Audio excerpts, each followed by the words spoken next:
Lantas Kanjeng Nabi dan Malaikat Jibril naik kembali ke langit yang ketujuh. Jibril meminta izin agar dibukakan pintu langit. Setelah memberitahu bahwa Jibril datang bersama Kanjeng Nabi Muhammad SAW yang sudah diutus oleh Allah untuk datang kemari. Kemudian pintu langit pun terbuka.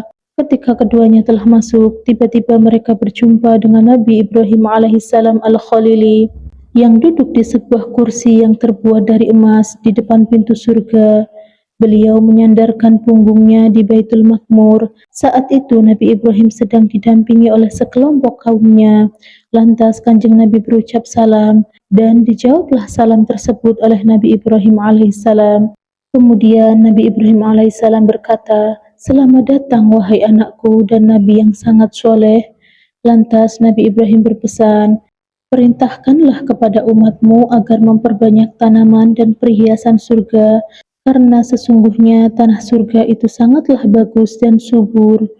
Kanjeng Nabi bertanya, "Apa tanaman surga tersebut?" Nabi Ibrahim alaihissalam berkata, yaitu La haula wa la quwwata illa billahil aliyyil azim.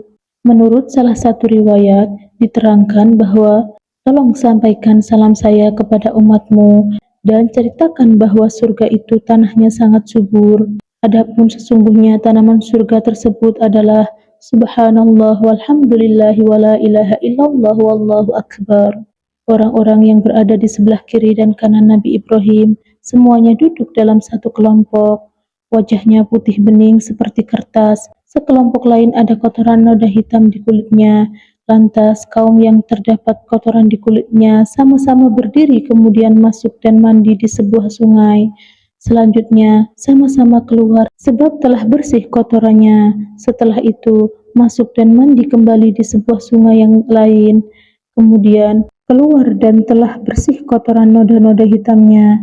Lantas masuk dan mandi kembali sampai 3 kali di sungai yang lain lagi. Sesudah itu sama-sama keluar sebab telah bersih seluruh kotoran dan noda hitamnya, sehingga kulit dan wajahnya putih bening sama seperti teman-temannya yang lain.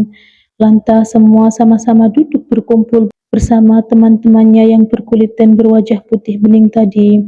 Kanjeng Nabi bertanya kepada Jibril, "Wahai Jibril, siapa kelompok orang-orang yang berkulit dan berwajah putih bening tersebut? Dan siapa golongan orang-orang yang berkulit wajahnya terdapat kotoran noda hitam itu? Dan sungai apa yang dijadikan tempat mandi tadi?" Jibril menjawab, "Sekelompok orang-orang yang berkulit wajahnya putih bening itu adalah orang-orang yang beriman dan tidak tercampur dengan dosa maksiat. Sedangkan sekelompok orang yang berkulit dan berwajah terdapat kotoran dan noda hitam tadi adalah orang-orang yang beramal soleh namun juga mengerjakan perbuatan dosa dan maksiat. Lantas mereka bersama-sama bertaubat kepada Allah Subhanahu wa Ta'ala, dan Allah pun menerima taubatnya.